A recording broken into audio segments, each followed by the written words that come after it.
Now that we have a fair idea of how servlets work, in this lecture, let's discuss about an alternate to servlet, which is called JSP or Java Server Pages, which eventually becomes a servlet. According to the Java EE specifications, a web container must provide a servlet called as a JSP servlet. A name of this can be different. This is preloaded onto the web container and already has a mapping to star.jsp, which means any request to a JSP file that you make will be received by this particular JSP servlet. For example, if you make a request to hello.jsp, this servlet receives the request and then tries to locate an object that is mapped to hello.jsp. And if you are making the request for the first time, it's obvious that you don't have any such servlet on the container. But then the JSP servlet will look for a file called hello.jsp.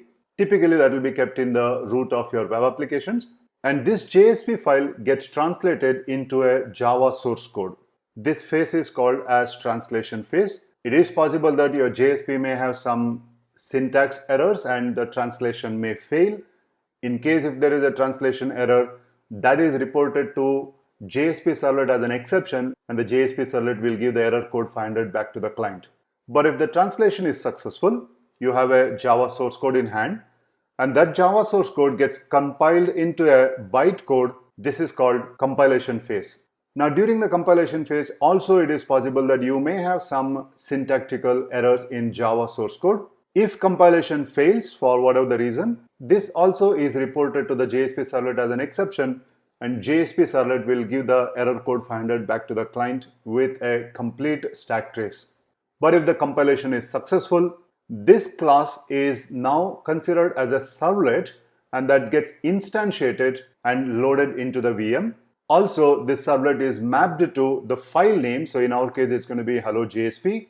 After the successful loading of this servlet into the VM, the container invokes its lifecycle function, which is called JSP init.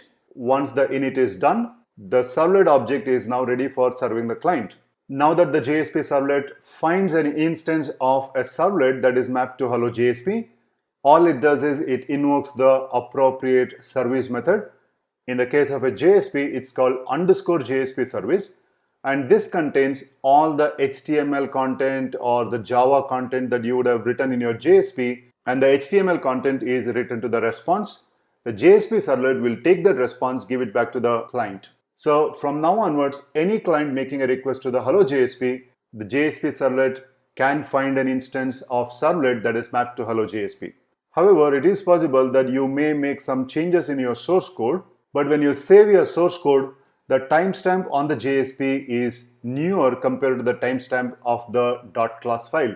So every time a request comes to the JSP servlet for hello.jsp, before it can pass on the control to _JSP service function, it will also check whether JSP has a newer timestamp than the class. If the answer is yes, then this particular instance, which is already loaded in the container, has to be removed. And because the servlet is being removed, the lifecycle method JSP destroy will be called, and then the servlet instance is removed from the container. And after that, the process of translation, compilation, creating an instance, loading into the VM, calling the JSP init, and then calling the _JSP service, all of them happen in the same way as it happened in the first case. So this is how Java Server Pages work. Now, since JSP is a plain text file, we write all our HTML code directly without having to embed them using out.println statements like we do it in servlets.